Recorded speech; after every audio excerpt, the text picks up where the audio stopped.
ট্রাম্পের ক্লিন গাজা মিশনের বিকল্প নিয়ে হাজির হয়েছেন আরব নেতারা। বাসিন্দাদের না সরিয়ে গাজা পুনর্গঠনে 5 বছর মেয়াদী পরিকল্পনা উপস্থাপন করেছে মিশর। মঙ্গলবার কায়রোর বিশেষ সম্মেলনে $53 বিলিয়ন বাজেটের ওই প্রস্তাবে সম্মতি দিয়েছে আরব নেতারা। তবে এরই মধ্যে প্রস্তাবের বিরোধিতা করেছে যুক্তরাষ্ট্র এবং ইসরায়েল। গাজায় যুদ্ধবিরতির পরবর্তী ধাপ নিয়ে অনিশ্চয়তার মধ্যে মঙ্গলবার মিশরের আয়োজনে কায়রোয় আরব নেতাদের বিশেষ সম্মেলন অনুষ্ঠিত হয়। অন্যান্যদের পাশাপাশি সেখানে উপস্থিত ছিলেন ফিলিস্তিনের প্রেসিডেন্ট মাহমুদ আব্বাস, আরব লীগ মহাসচিব আহমেদ আবুল ঘেইত এবং জাতিসংঘের মহাসচিব অ্যান্তোনিও গুতেরেস। বাসিন্দাদের উচ্ছেদ করে ট্রাম্পের বিলাসবহুল গাজা গড়ে তোলার পরিকল্পনার বিপরীতে নতুন প্রস্তাব তুলেছে মিশর, যেখানে বাসিন্দাদের না সরিয়েই 3 ধাপে উপত্যকার সংস্কারের কথা বলা হয়েছে।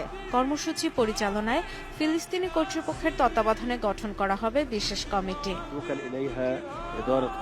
জঞ্জাল সরিয়ে রাস্তাঘাট নির্মাণ, বাস্তুচ্যুতদের ঘরে ফেরার সুযোগ তৈরি ও আবাসনের ব্যবস্থা, সমুদ্র বন্দর ও বিমানবন্দর পুনর্নির্মাণ, পানি ও টেলিযোগাযোগ ব্যবস্থা সংস্কার করা হবে ধাপে ধাপে। জাতিসংঘের শান্তিরক্ষী মোতায়েনের লক্ষ্যও রয়েছে। ফিলিস্তিনি ভাইদের সাথে সমন্বয়ের ভিত্তিতে কাজ করেছে মিশর, যাতে স্বাধীন একটি কমিটি গঠন করা যায়, যেখানে আস্থাভাজন এবং দক্ষ ফিলিস্তিনিরা থাকবে। ত্রাণ ব্যবস্থাপনা সহ অন্তর্বর্তীকালীন বিভিন্ন কর্মসূচি তত্ত্বাবধান করবে তারা, যাতে ফিলিস্তিনিরা নিজ ভূমে ফিরতে পারে। এই প্ল্যাটফর্ম থেকে সব দেশকে মিশরের উদ্যোগে সামিল হওয়ার আহ্বান জানায়। মিশরের প্রস্তাবে একমত হয়েছেন আরব নেতারা। গাজার রাজনৈতিক ও নিরাপত্তাজনিত দায়িত্ব পালনে ভূমিকা রাখতে চান বলে জানান ফিলিস্তিনি প্রেসিডেন্ট মাহমুদ আব্বাস। ফিলিস্তিনি জাতীয় ঐক্য জোরদারে ভূমিকা রাখতে চাই।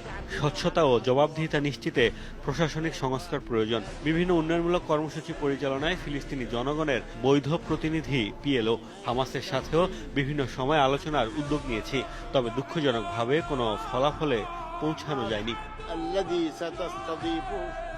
আগামী শুক্রবার জেদ্দায় ইসলামী সহযোগিতা সংস্থা ওআইসির সম্মেলনে প্রস্তাবটি অনুমোদনের জন্য উত্থাপন করবেন মিশরের পররাষ্ট্রমন্ত্রী বদর আবদেল আত্তা। গাজা পুনর্গঠনে মিশরের প্রচেষ্টাকে স্বাগত জানিয়েছে হামাস।